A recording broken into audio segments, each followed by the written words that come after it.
محترم بزرگ اور دوستوں، اس کے بعد اس نے مجھ سے کہا کہ ابو عامر، جب میری روح نکل جائے تو مجھے نہلا کر میرے اسی کپڑے میں مجھے کفن دے دینا۔ میں نے کہا میرے محبوب، اس میں کیا حرج ہے کہ میں تیرے کفن کے لیے نئے کپڑے لے آؤں؟ اس نے جواب دیا کہ نئے کپڑوں کے لیے زندہ لوگ زیادہ مستحق ہے۔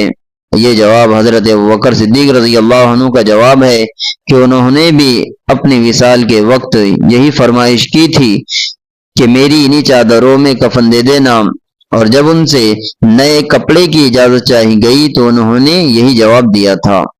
لڑکے نے کہا کفن تو پرانا ہو یا نیا، بہرحال بوسیدہ ہو جائے گا، آدمی کے ساتھ تو صرف اس کا عمل ہی رہتا ہے، اور یہ لنگی اور لوٹا قبر کھودنے والے کو مزدوری میں دے دینا، اور یہ انگوٹھی اور قرآن شریف ہارون رشید تک پہنچا دینا، اور اس کا خیال رکھنا کہ خود انہی کے ہاتھ میں دینا، اور یہ کہہ کر دینا کہ ایک پردیسی لڑکے کی میرے پاس امانت ہے، اور آپ سے یہ کہہ گیا ہے کہ ایسا نہ ہو کہ اسی غفلت اور دھوکے کی حالت میں آپ کی موت آ جائے۔